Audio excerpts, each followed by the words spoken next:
আসসালামু আলাইকুম বন্ধুরা, আশা করি সবাই ভালো আছেন। ব্যাংকিং খাতকে সংস্কারের উদ্দেশ্যে দেশের সব দুর্বল বা খারাপ ব্যাংককে সবল বা ভালো ব্যাংকের সাথে একসাথে একীভূত করার পরামর্শ দিচ্ছে বাংলাদেশ ব্যাংক। বাংলাদেশে বর্তমান 61টি ব্যাংক আছে। পর্যবেক্ষকরা বলেছেন এর মধ্যে 40টির মতো ব্যাংক ভালো করলেও বাকি ব্যাংকগুলোর অবস্থা সুবিধাজনক নয়। ব্যাংকিং খাতে কোনো দুর্বল প্রতিষ্ঠান থাকলে পুরো খাতই ঝুঁকির মাঝে থাকে এবং সামগ্রিক অর্থনীতিতে এর প্রভাব পড়ে। খারাপ ব্যাংকগুলো ভালোগুলোর সাথে একীভূত করা গেলে এই সমস্যার সমাধান হতে পারে বলে মনে করেন কেন্দ্রীয় ব্যাংক। পিসিএ কি? ব্যাংক একীভূত করার কথা হলেই বারবার উঠে আসছে পিসিএ এর নাম।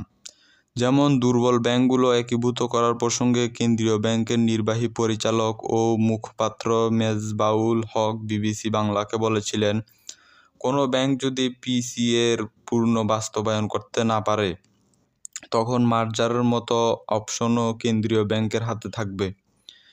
এখন প্রশ্ন হলো, পিসিএ কি, কেন এটি এত গুরুত্বপূর্ণ?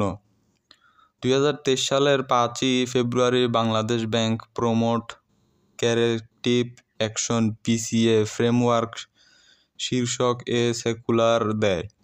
সার্কুলার দেয়। দুর্বল ব্যাংকগুলোর সংকট কাটিয়ে তোলার পদক্ষেপের অংশ হিসেবে এই ফ্রেমওয়ার্কটি তৈরি করা হয়েছিল। এতে আরও উল্লেখ আছে যে ব্যাংকগুলো যদি পিসিএ বাস্তবায়ন করতে না পারে এবং দুর্বল কাটিয়ে উঠতে ব্যর্থ হয় তাহলে একীভূত করার মতো পদক্ষেপও নিতে পারবে কেন্দ্রীয় ব্যাংক। তবে একীভূত হবে এটা এমন না যে কালকেই মার্জ হচ্ছে, এটা একটা ডিরেকশন। পিসিএতে যে সমস্ত কথাবার্তা বলেছে সে অনুযায়ী বাংলাদেশ ব্যাংক এখন থেকেই আমাদের প্রস্তুতি নিতে বলেছে। বিসিবি বাংলাকে বলেছিলেন মিউচুয়াল ট্রাস্ট ব্যাংকের ব্যবস্থাপনা পরিচালক সৈয়দ মাহবুবুর রহমান। সে সার্কুলার বলা হয় 2025 সালের 23শে মার্চ থেকে পিসিএ ফ্রেমওয়ার্ক কার্যকর করা হবে। অর্থাৎ তখন থেকে কেন্দ্রীয় ব্যাংক দেখা শুরু করবে যে কোনো ব্যাংক কী অবস্থায় আছে।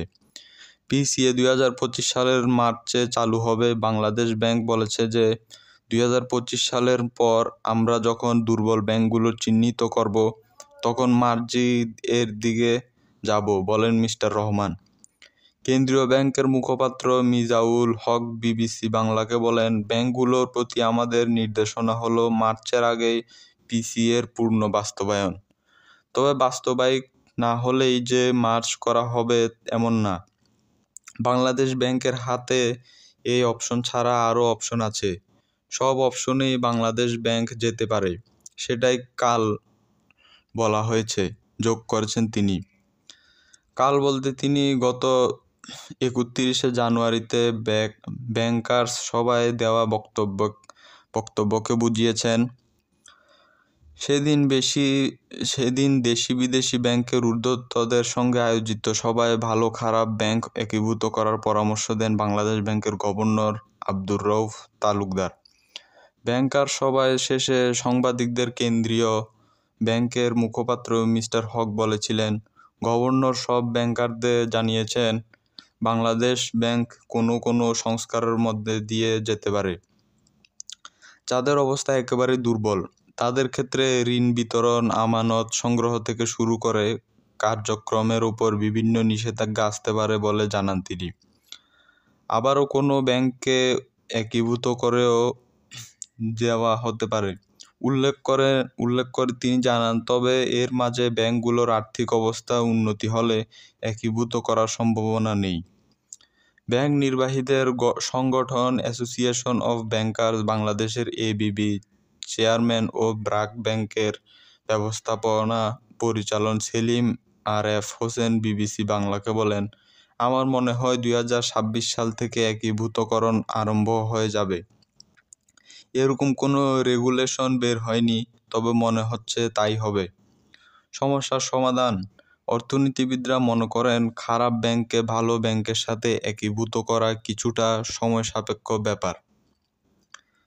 ব্যাংক ঢাকা অফিসের সাবেক প্রধান অর্থনীতিবিদ জাহিদ হোসেন বিবিসি বাংলাকে বলেন, ব্যাংকিং খাতে কোনো দুর্বল প্রতিষ্ঠান থাকলে পুরো খাতই ঝুঁকির মাঝে থাকে। এই ঝুঁকি এড়ানোর একটা অপশন হলো মার্জার। তবে এটি কিভাবে হবে তা আমরা এখনো জানি না। মিউচুয়াল ট্রাস্ট ব্যাংকের সাবেক ব্যবস্থাপনা পরিচালক এমডি আনিস এ খান বিবিসি বাংলাকে বলেন, দেশের ৬০টি বেশি ব্যাংক, অথচ খুললে ৬০টি ভালো সিইও পাওয়া যাবে না। তাহলে ব্যাংক তো দুর্বলই হবে। সেজন্যই দেশের ব্যাংকগুলোকে একত্রিত করার কথা আমরা অনেক দিন ধরে বলে আসছি। তিনি বলেন, কোনো দুর্বল ব্যাংক যদি একটা ভালো ব্যাংকের সাথে একীভূত হয় তাহলে এই দুটি প্রতিষ্ঠানই লাভ হবে। কারণ দুটো ব্যাংকের এক হওয়ার পর সেটি আরও বড় ও শক্তিশালী হয়। আমি ভালো ব্যাংক, আমার সাথে একটা খারাপ ব্যাংক এলে আমি খারাপ হয়ে যাচ্ছি না, বরং ও এলে আমি ওর মূলধন পাচ্ছি, ওর আউটরিচ পাচ্ছি, অপারেটিং কস্ট কমবে, একটা মেশিনে চলবে তাই সাশ্রয় হবে, একটা কার্ড সিস্টেম থাকবে, এরকম অনেক বিষয় আছে এখানে। তবে প্রাপ্তির পাশাপাশি খারাপ ব্যাংকে ডিপোজিট, ঋণ, ব্রাঞ্চ শাখাও ভালো ব্যাংকের অধীনে চলে যাবে বলেন জানান মিস্টার খান। ব্যাংকাররাও মনে করেন যে একটা ভালো ব্যাংক যদি খারাপ ব্যাংকের সাথে যুক্ত হয় তাহলে সমস্যার সমাধান করা সম্ভব এবং তাতে করে বাংলাদেশের পুরো ব্যাংকিং খাতের পরিবর্তন আসতে পারে। মিউচুয়াল ট্রাস্ট ব্যাংকের ব্যবস্থাপনা পরিচালক সৈয়দ মাহবুবুর রহমান বলেন, আমি যা বুঝতে পারছি বেশ কতগুলো ব্যাংকের অবস্থান ভালো না, সেগুলো রিফর্ম সংস্কার করা দরকার। বাংলাদেশের ব্যাংকিং সেক্টর এখন যে অবস্থায় আছে এভাবে চলতে পারে না, এটা সিস্টেমের ইস্যু হয়ে যাচ্ছে। এমন দিন শেষে ব্যাংক হলো ইকোনমির হার্ট। ইকোনমি রান না করলে দেশ চলবে কিভাবে? খারাপ ব্যাংকের দুর্বল ব্যবস্থাপনা থাকতে পারে, হয়তো তার ওভারঅল সিস্টেম ভালো না, সেখানে ভালো ব্যাংক গিয়ে তার দুর্বল জায়গাগুলো চিহ্নিত করে ওভারঅল পারফরমেন্স ইমপ্রুভ করতে পারে, যোগ করেন mister Rahman. ABB chairman Selim F Hossain বলেন, দুটো ব্যাংক এক করলে ভালো কিছু হতে পারে। অন্যান্য দেশের মার্জার অ্যাকুইজিশন হচ্ছে, এটা একটা নতুন কিছু না, এটা একটা গন্তব্য। এখানে যেতে অন্তত ২ বছর অপেক্ষা করতে হবে এবং এর জন্য ব্যাংকগুলোকে প্রস্তুতি নিতে এখনো করতে হবে। ডিপোজিটরদের কি হবে? এই খাতের বিশেষজ্ঞরা বলেছেন, খারাপ ও ভালো ব্যাংক একীভূত করা হলে ডিপোজিটর অর্থাৎ গ্রাহক পর্যায়ে কোনো ভোগান্তি হওয়া কথা না। কারণ একটা ভালো ব্যাংক যখন একটা খারাপ ব্যাংকের দায়িত্ব নেবে তখন তারা সব দিক বিবেচনা করবে। মিস্টার হোসেনের বিষয়ে বলেন, মার্জার মানে ওদের খারাপ ব্যাংক ব্যালেন্স শিট আর আপনার ভালো ব্যাংকের ব্যালেন্স শিট এক হয় না। তখন ভালো ব্যাংকে ডিপোজিটরদের দায়িত্বও নিতে হবে। তারা যদি বলে যে আমার ডিপোজিটদের টাকা দিব না, তা তো হয় না। যে ব্যাংক দায়িত্ব নিচ্ছে তারা যদি শক্তিশালী হয় এবং তাদের যদি ভালো গভর্নিং বডি থাকে তাহলে গ্রাহক পর্যায়ে কোনো সমস্যা হবে না। ডিপোজিটরদের বিষয়টা নিশ্চিত করে মার্জ করতে হবে। তবে এক্ষেত্রে দায়িত্ব নেওয়ার আগে ভালো বা শক্তিশালী ব্যাংকগুলো ভাবার পরামর্শ দেন তিনি বলেন, দায়িত্ব নেওয়ার আগে দেখতে হবে যে ডিপোজিটরদের এগেইনস্ট দুর্বল ব্যাংকের কেমন সম্পদ আছে। সম্ভবত কম থাকারই কথা, কারণ ডিপোজিটরের সাথে থেকে সম্পদ কম বলেই ওরা দুর্বল। তাই ভালো ব্যাংকে ওটা জেনে শুনেই নিতে হবে যে আমি যে ব্যাংকটি নিচ্ছি তার ডিপোজিট লয়াবিলিটি আছে। চাকরিচ্যুত হওয়ার সংখ্যা, দুর্বল ব্যাংকে একীভূত করার ক্ষেত্রে বড় কোনো সমস্যা দেখছেন না অর্থনীতিবিদরা। তবে তারা এটা বলেছেন যে একীভূত করা হলে অনেক মানুষ তাদের চাকরি হারাবে এবং তখন এটি একটি মানবিক ইস্যু হয়ে দাঁড়াবে। কারণ কোনো ভালো ব্যাংক যখন খারাপ কোনো ব্যাংকের দায়িত্ব নিবে তখন তারা স্বাভাবিকতই কর্মী নিয়োগের বেলায় সম্পূর্ণ স্বাধীনভাবে সিদ্ধান্ত নিতে চাইবে। অর্থনীতিবিদ জাহিদ হোসেন বলেন, ম্যান পাওয়ার নিয়ে একটা জটিলতা আছে সেখানে। কারণ এখানে সবার আগে এটা বুঝতে হবে যে যারা নিচ্ছে তারা এক্সিস্ট স্টাফের রাখার শর্ত নিচ্ছে নাকি ব্যাংকে রিগানাইজ করার শর্ত নিচ্ছে। তবে সাধারণ পুরাতন কর্মীদের রাখার শর্তে একীভূত হতে রাজি হয় না কোনো ব্যাংক। কারণ একটি ব্যাংক এই ধরনের বিপদের মাঝে পড়ে তার কর্মীদের গাফিলতির জন্যই।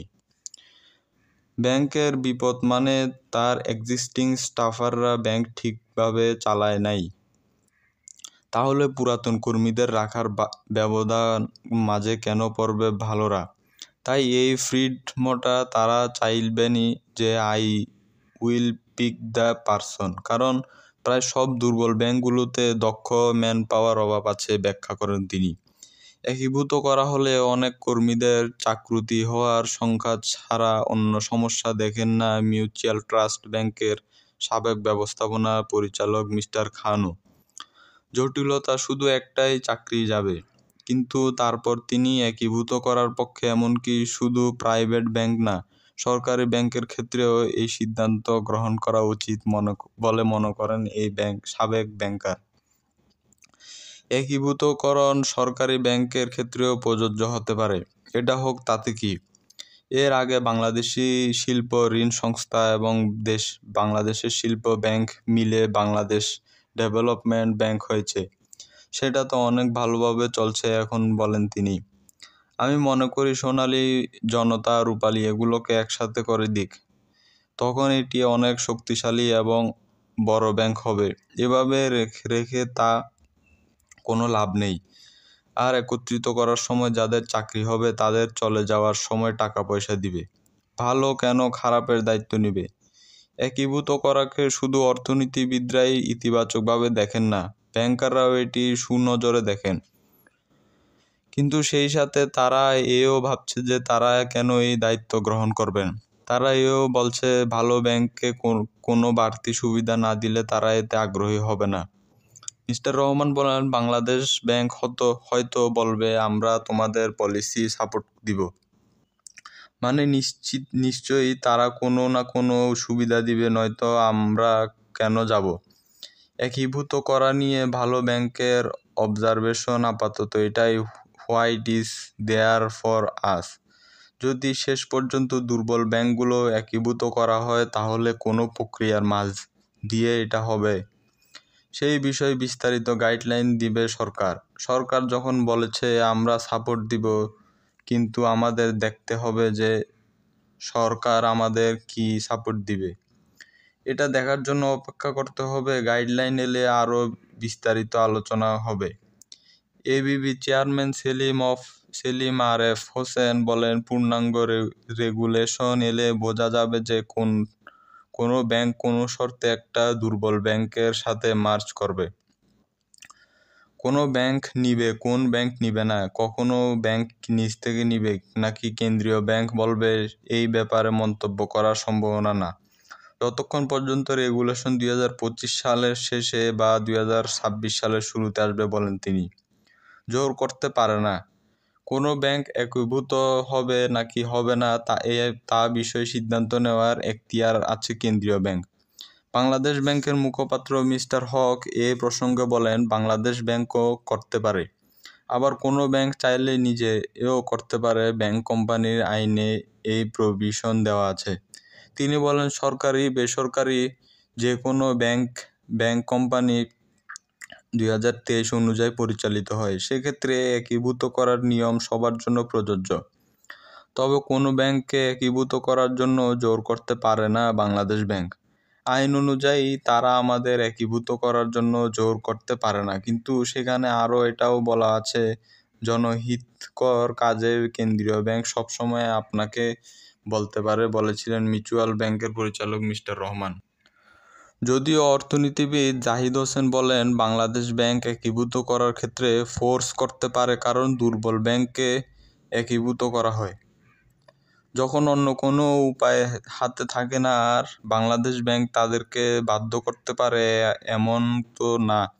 যে সরকার হুট করে একীভূত করার কথা বলছে, যে একটা ধারাবাহিকতা মেনে সবটা করছে, তাকে এর আগে সুযোগ দেওয়া হয়েছে বলেন তিনি। সাধারণ একীভূত করার মানে ব্যাংকটিকে রক্ষা করার শেষ চেষ্টা।